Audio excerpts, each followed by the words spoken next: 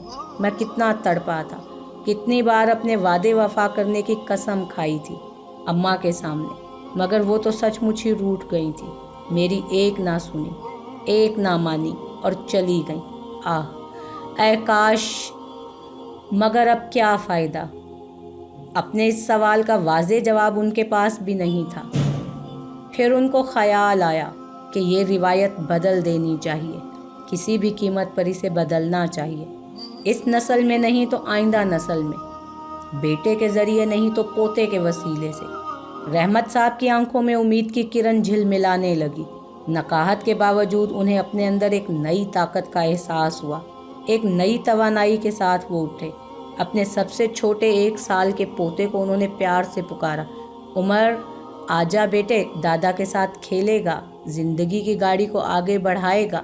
پاؤں پاؤں بڑھتے ڈگمگا کر چلتے ہوئے پوتے نے ان کی طرف غور سے دیکھا۔ رحمت صاحب نے دونوں ہاتھ آگے بڑھائے۔ عمر قریب آیا، انہوں نے اسے گود میں اٹھا لیا۔ کیوں بیٹے، تو تبدیلی لائے گا نا؟ پوتے کو دادا کی بوڑھی باہوں میں کچھ راحت ملی۔ اچانک اس نے ان کے چہرے پر پیشاب کرنا شروع کر دیا۔ رحمت صاحب کے چہرے کا رنگ عجیب و غریب ہونے لگا۔ ان کی سمجھ میں نہیں آ رہا تھا کہ انہیں کیا کرنا چاہیے۔ لگ رہا تھا ان پر گھڑوں پانی پڑ گیا ہو۔ پھر انہوں نے سوچا ان کے چہرے کے ساتھ پوتے کا یہ سلوک ایک طرح سے ٹھیک بھی تھا۔ ممکن ہے کہ اس طرح مذموم روایت کے گرد آلود چہرے کی تطہیر ہو جائے۔ چھوٹی بہو نے باورچی خانے سے یہ نظارہ دیکھا۔ اس کی سمجھ میں ہی نہیں آیا کہ سسر ہنس رہے تھے یا رو رہے تھے۔ پھر وہ بھی اپنے کمرے میں اٹھ کر چلے گئے اور اگلے دن دار فانی کی طرف کوچ کر چکے تھے۔ شاید ماں سے اپنے لال کی یہ تذلیل برداشت نہیں ہوئی، اسی لیے تو وہ خود آئی تھی اپنے بیٹے کے غموں کو ہلکا کرنے، اسے اپنی کوکھ میں چھپا کر ہر غم سے آزاد کرنے۔ کہتے ہیں نا، مرتے ہوئے انسان کے منہ سے اپنے پیاروں کا ہی نام نکلتا ہے، اور رحمت صاحب کے آخری الفاظ بھی تو یہی تھے، ماں ماں ماں جی۔